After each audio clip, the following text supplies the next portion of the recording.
everyone, it's Maria, and I'm going to talk to you about the other two books that I wanted to tell you about from Nonfiction November. Hopefully, my kids will be quiet enough. I wanted to do it over by our Christmas tree because it's so pretty that we got up. But I don't know, Nonfiction November, I ended up finishing, I think, 5 books, and I told you about some of them already, but these two I did not tell you about yet. And I started about 8 other books, but I just was not into them. So I put them down, and I'm not going to waste time telling you about them because they weren't great. So this first book I want to tell you about, Love Thy Neighbor, A Muslim Doctor's Struggle for Home in Rural America. It's by Ayaz Virji.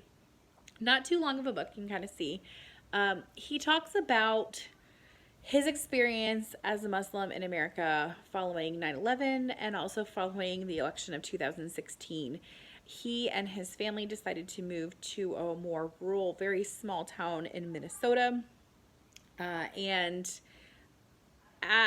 he made a lot of friends there. He really renovated their program. They had a lot of problems with health because of preventative issues, and he did a whole incentive to get people to wear hand weights and ankle weights to try and help lose some weight and help them on the front end of some of their health problems, and really got accepted into his community. And then the election happened, and the way he describes just the visceral reaction he had and how he didn't understand how the people that love him so much, that he thought loved him so much, and that he made a difference in their lives, decided to elect Donald Trump as their president, and kind of buy into some of the falsehoods that were being spread about Muslims in America.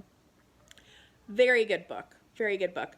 But the main part of it is he started, actually on request of a Presbyterian minister that he is friends with, doing talks about Islam and kind of trying to correct some of the misconceptions around it, talking to Christians. He actually went to a Lutheran school when he was younger and really enjoys studying theology as a side hobby.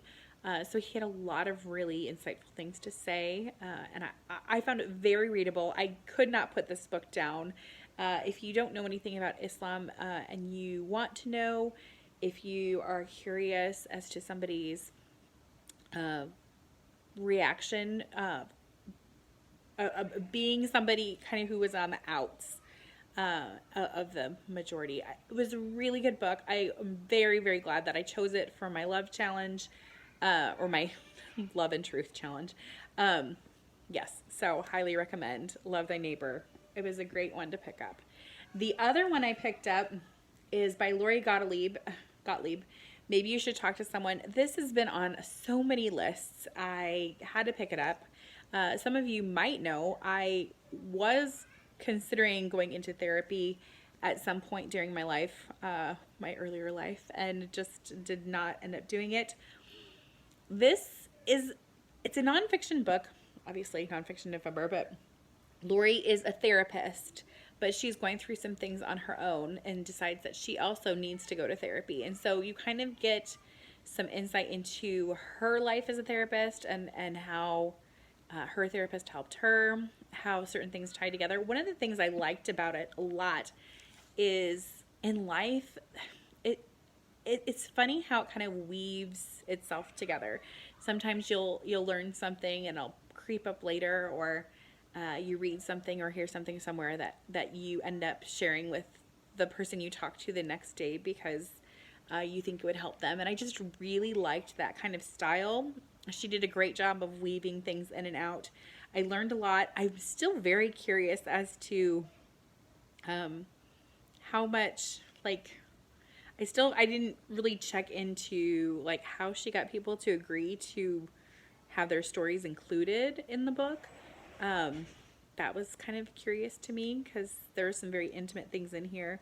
But I really, really liked a lot of what I got from it. I think my only critique is there are a couple times where there were so many clinical terms used that it felt dry at a few points, but for the most part, it was very readable, very compelling.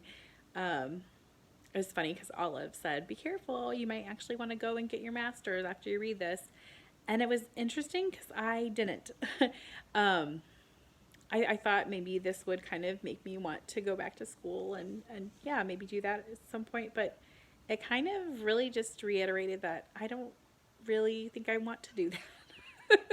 So I don't know. Maybe this book helped me out with that more than. And I picked it for voice because talk. So um, the the challenge that I did not quite finish yet is 80 days. I picked that for the sport challenge. It's about Nellie Bly and Elizabeth Bisland's race around the world. And I'm probably a quarter way through. I'll finish it before the year's out. It's a good book. I just didn't get to it in time. So I did, I guess, finish my nonfiction November challenges. I'd love to know what your favorite nonfiction November read was. If you want to put that in the comments. And I will talk to you later. Bye.